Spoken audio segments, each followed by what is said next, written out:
El cocodrilo. En una noche de otoño hacía calor húmedo y yo fui a una ciudad que me era casi desconocida. La poca luz de las calles estaba atenuada por la humedad y por algunas hojas de los árboles. Entré a un café que estaba cerca de una iglesia. Me senté a una mesa del fondo y pensé en mi vida. Yo sabía aislar las horas de felicidad y encerrarme en ellas. Primero, robaba con los ojos cualquier cosa descuidada de la calle o del interior de las casas y después la llevaba a mi soledad. Gozaba tanto al repasarla que si la gente lo hubiera sabido me hubiera odiado. Tenemos hoy nuevamente el gusto de tener a Ricardo Pallares con nosotros en este ciclo que hemos dado de llamar Anécdotas y Poesías. Y hemos decidido con Ricardo no dejar a Felisberto y retomarlo en un segundo capítulo.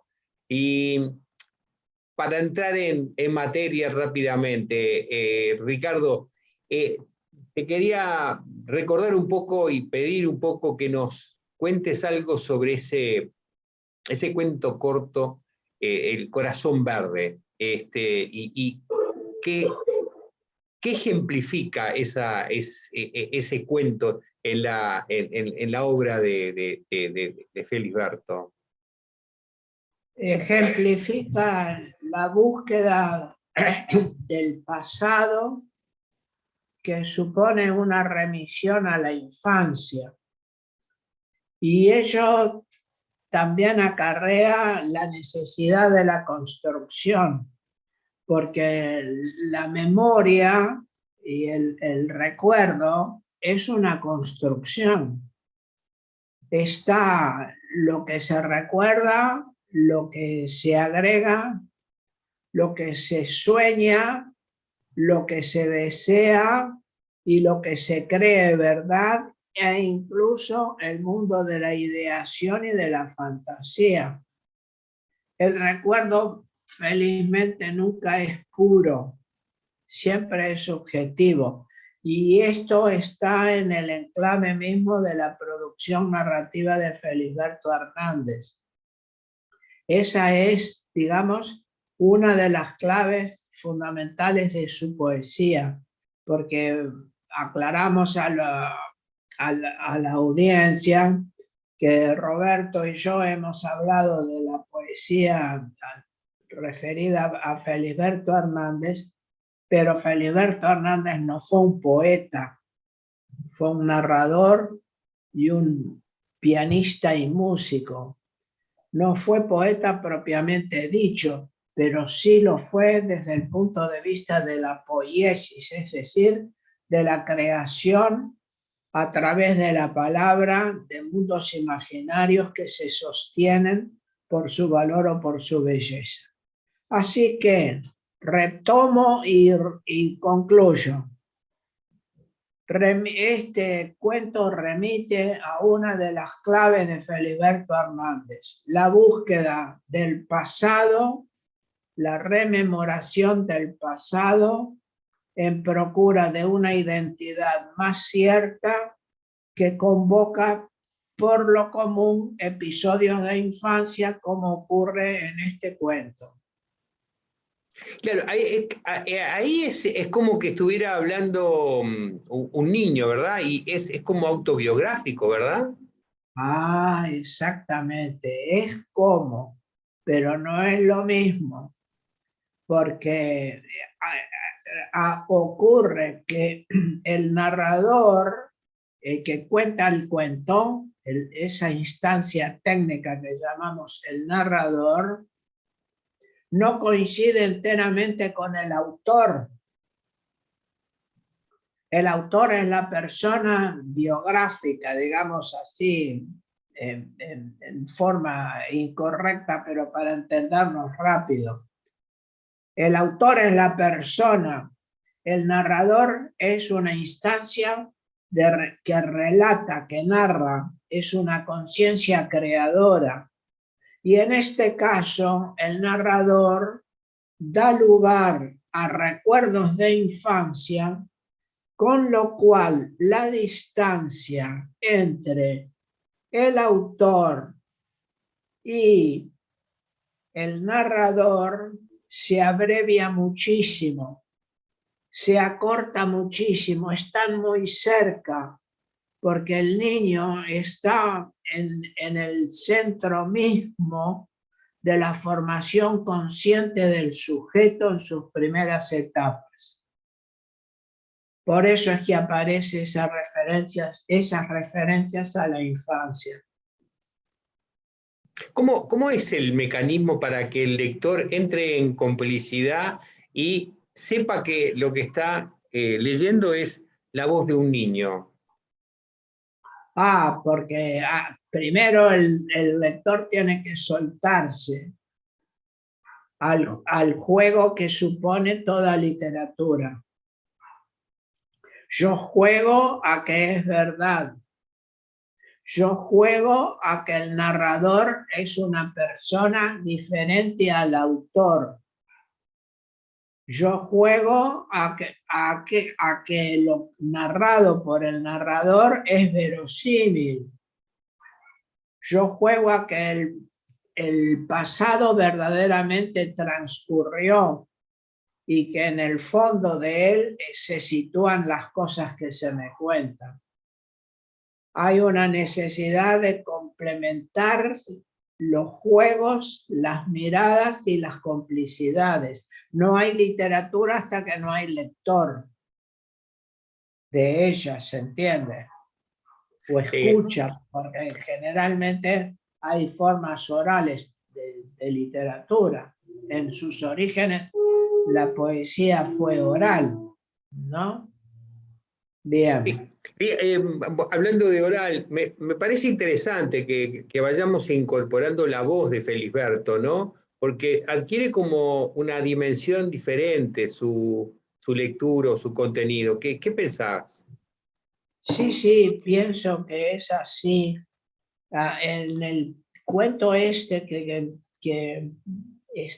por el que optamos tú y yo, el corazón verde, llama la atención la heterogeneidad de los contenidos y el cambio y modificación de los escenarios en una forma muy rápida, aparentemente desordenada, aparentemente heterogénea, pero caracterizada, sin embargo, por una fuerte impregnación emotiva de los recuerdos, a tal punto que en cada uno de los primeros 7 párrafos, 9, 10 párrafos, en cada uno de ellos, hablo de párrafos aludiendo a los fragmentos de lectura, de texto, perdón, los fragmentos de texto que empiezan señalados por una sandría, ¿verdad? Que ella determina el párrafo. En cada párrafo hay un fragmento narrativo que teje a una unidad heterogénea. Mira la contradicción que empleo para calificar este procedimiento de Felisberto. Pero en el corazón verde, que alude a una alfiler de corbata que tiene una piedra con esa pequeña piedra con esa forma, que tiene en la historia de la cultura un valor simbólico, aunque en Felisberto, en este caso, creo que no está presente o no está explícitamente presente. En el primer párrafo, el narrador dice que ha pasado un día en la pieza de pensión donde se aloja y que ha pasado horas felices. No le importa haber dejado la mesa llena de pinchazos, porque lo único que siento es tener que cambiar el diario que la cubre. Hace tiempo. Y le he tomado simpatía. es de un color verdoso. Las letras grandes de los títulos son de color naranja y tiene la fotografía de unos quintillizos. Cuando la tarde estaba terminando y se apagaba un poco el gran calor, yo venía hacia mi pieza cansado de caminar. Había ido a pagar una cuota de un sobretodo comprado en invierno. Fíjate todos los desajustes y desbalances que se van sumando en forma progresiva para la creación de un clima o una atmósfera de rareza, de extrañeza. Cuando estaba en mi cuarto con los brazos desnudos por haberse quitado el saco, sobre el diario verde y un pequeño círculo de luz daba sobre los libros de colores, abrí una caja de lápices y saqué mi alfiler de corbata. Lo di vuelta entre mis manos hasta que se me cansaron los dedos y distraídamente pinchaba el diario en los ojos de los quintillizos. Una práctica sádica, ¿no? Tipo vudú, ¿no? Claro. Un rito vudú. Ahí está. Contaminada con ciertas pulsiones de sentimientos de infancia. Bien. En el segundo párrafo, la unidad narrativa está centrada en el alfiler de corbata con el corazón verde. Primero, ese alfiler había sido una pequeña piedra verde que el mar había desgastado dándole forma de corazón. Después la habían puesto en un prendedor y el corazón había quedado emplomado entre un cuadrilátero del tamaño de un diente de caballo. La comparación agrega elementos en el sentido que veníamos hablando.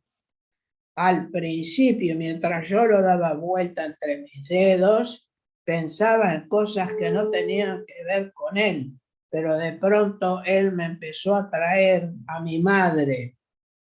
Mira, el agente del recuerdo que dispara el mecanismo asociativo. La deriva es algo que corre en el flujo de la memoria, en el flujo del recordar, en la pulsión memoriosa de la búsqueda del pasado y del quién es el que habla y quién es el que recuerda. Al principio me trajo a mi madre, después a un tranvía a caballos, una tapa de botellón, un tranvía eléctrico, mi abuela, una señora francesa que se ponía un gorro de papel y siempre estaba llena de plumitas.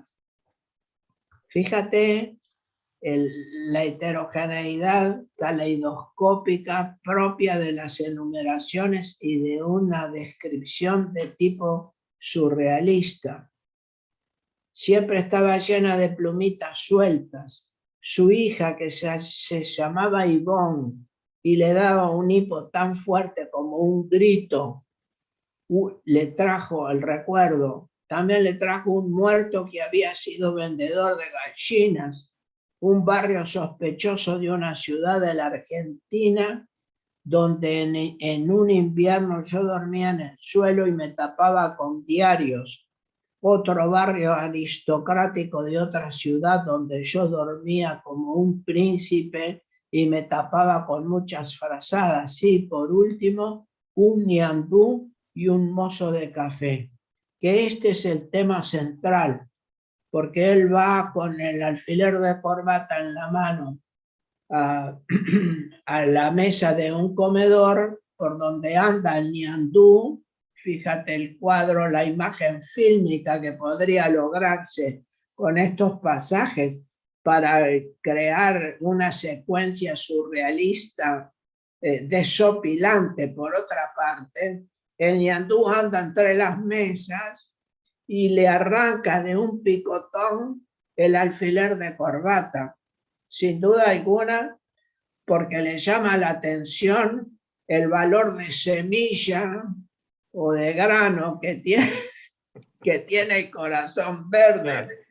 Claro. Y el susto y el escándalo por el episodio, el desconcierto del narrador, porque ese alfiler de corbata, el que había empeñado hacía un rato, unas horas para poder ver una película, ir al cine, ahora se lo tragaba el ñandú y no tenía cómo levantar el embargo, ante lo cual el mozo del bar le aconseja tranquilidad porque el ñandú es un animal que devuelve todo. o que devuelve todo lo que traga. ¿No? Entonces el corazón verde, fíjate que se vuelve un antisímbolo. Tiene cerrado el camino hacia la interpretación de valor simbólico o incluso psicológico en el sentido estándar. Pero en el párrafo siguiente aparece otro cambio más y yo invito a los oyentes, a la audición, te invito a ti, a mí, a quienes me asisten también aquí en mi casa, a pensar a qué lugar se podría referir o qué terminó siendo este lugar de la imaginación de Feliberto cuando dice en el tercer párrafo: todos estos recuerdos vivían en algún lugar de mi persona como en un pueblito perdido. Él se bastaba a sí mismo y no tenía comunicación con el resto del mundo. Solo la tuvo cuando apareció Melquíades, ¿no? Aclaro. Desde hacía muchos años, allí no había nacido ninguno ni se había muerto nadie. Los fundadores habían sido recuerdos de la niñez. Después, a los muchos años, vinieron unos forasteros. Eran recuerdos de la Argentina. Esta tarde tuve la sensación de haber ido a descansar a ese pueblito como si la miseria me hubiera dado unas vacaciones. Bueno, este pasaje yo lo he asociado a un lugar famoso de Gabriel García Márquez. Ese pueblito que refiere Feliberto tiene mucho de Aracataca. Todos estos recuerdos vivían en algún lugar de mi persona como en un pueblito perdido. Él se bastaba a sí mismo y no tenía comunicación con el resto del mundo, etc.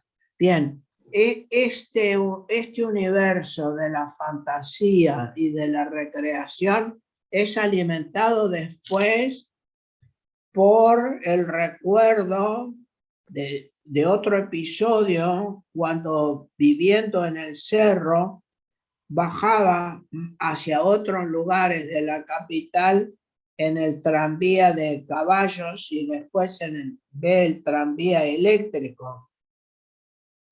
Una tarde mi madre me dijo que me llevaría a la casa de una abuela que vivía en la dársena del puerto y que vería un tren eléctrico. Sin embargo, esa mañana yo me había portado mal. Me habían mandado a buscar almidón en caja, pero no lo traje, yo lo traje suelto y me retaron. Al ratito me mandaron a buscar yerba y como yo la quería en caja, los almaceneros que eran amigos de casa me la pusieron en una caja de botines. Pero yo había cometido otra falta, me volví a casa con la plata y me retaron porque no había pagado. Al rato me mandaron a buscar fideos con 1 peso. Yo traje los fideos, pero no quise traer el cambio porque eso era traer la plata y me retarían. En casa se alarmaron porque no había traído el cambio y me mandaron a buscarlo. Entonces los almaceneros escribieron en un papelito algo que tranquilizó a mamá y decía: el cambio está entre los fideos. Bueno, esta gracia, este juego de la inocencia, da testimonio del valor del humorismo que se afirman en el desarrollo del cuento. Más adelante se narra la visita a la casa de la abuela, y es brevísimo el pasaje. Dice: la casa de mi abuela quedaba en una calle cerca del puerto. Se entraba por un patio largo y teníamos que subir escaleras. Después pasamos por un comedor donde había una mesa con una fuente de pasteles. Mi madre me había encargado que no pidiera. Entonces yo le dije a mi abuela: si me dan, pido, si no, no. Bueno, ¿cómo está recreada la infancia como universo de la inocencia, de la sencillez, del juego de las situaciones y del lenguaje, del escape para las pequeñas sensaciones y las pequeñas realidades de frustración? Bueno, eso es lo que me había motivado a proponerte una segunda sesión en la que viéramos estos aspectos, para mostrar además que el cuento no es nada pueril y que tampoco es fácil en el sentido convencional de la palabra. Él supone todo un procedimiento de relato y de organización del texto que no es un fluir espontáneo y libérrimo, que es un fluir regido por la conciencia creadora, controlado por la conciencia que rige los mecanismos, o los rige porque los introduce, los corrige, los modifica, los amplifica, los recursos del relato, las formas, toda narración genera tiempo, toda descripción genera espacio. Fíjate la variedad de tiempos y de espacios que acabamos de leer en 2 páginas y media de Felisberto Hernández. Y no es un caos ilegible, es un caos que se vuelve casi transparente hasta llegar al punto de la risa, como fiesta de la ocurrencia y como festejo de las condiciones de la vida de infancia del narrador, que siempre son, repito, de carácter ficcional, no enteramente autobiográficas. Hay elementos autobiográficos, pero no es autobiografía, es creación narrativa, reelaboración literaria del mundo de los recuerdos. Hay en ese pasaje de los pueblitos en Argentina, ahí tiene una reminiscencia a su autobiografía, ¿no? Porque él viajaba tocando el piano por distintos pueblos de la Argentina, ¿no? Hay ahí Claro. un hilo, ¿no? Ay, sí, sí, ay, sin duda, porque además con su patrocinador era un permanente viajero en busca de escenarios donde ejecutar sus conciertos, ¿verdad? De manera que él tuvo una gestión itinerante por el litoral argentino, sin duda alguna. Sí, sí. El litoral uruguayo, pero fundamentalmente el litoral argentino, Entre Ríos, Santa Fe, Rosario, Buenos Aires. Sí. Ricardo, un gustazo haberme encontrado contigo y creo que va a ser otro placer para los que nos siguen esta serie. Y nos volvemos a ver la semana que viene con alguna nueva sorpresa de algún poeta o poetisa que traigas a esta serie. Bueno, ojalá sea posible que lo seleccionado ofrezca interés y de por lo menos un rato, unos tiempos mínimos de comunicación, pero con elementos que nos permitan conocer rasgos de nuestra identidad.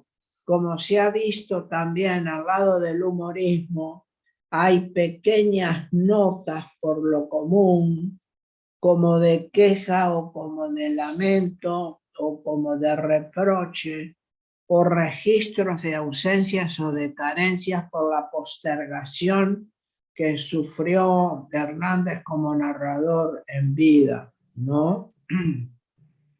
Ya citamos a Giraldi en la expresión aquella que no se sabía bien si era un narrador que había devenido pianista o un pianista que se volvió narrador por un sentido de la necesidad cruzada. Fue siempre un trabajador incansable, pero fue siempre un necesitado de recursos, ¿verdad?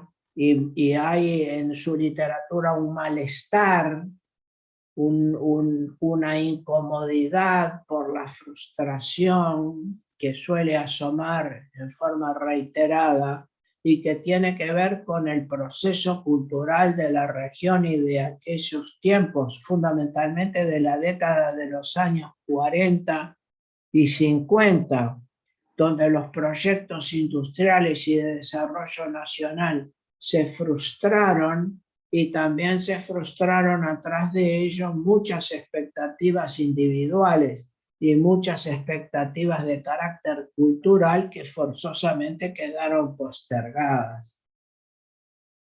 Hay síntomas de época clarísimos en la literatura de Felisberto Hernández. Vale la pena leerlo, vale la pena buscar alguno de sus libros y disfrutarlo. Superar cierta morosidad o lentitud que ya referimos en la entrevista pasada en busca de lo que es idiosincrásico, de lo que es característico de su persona, donde de alguna manera hay zonas que están por todos nosotros.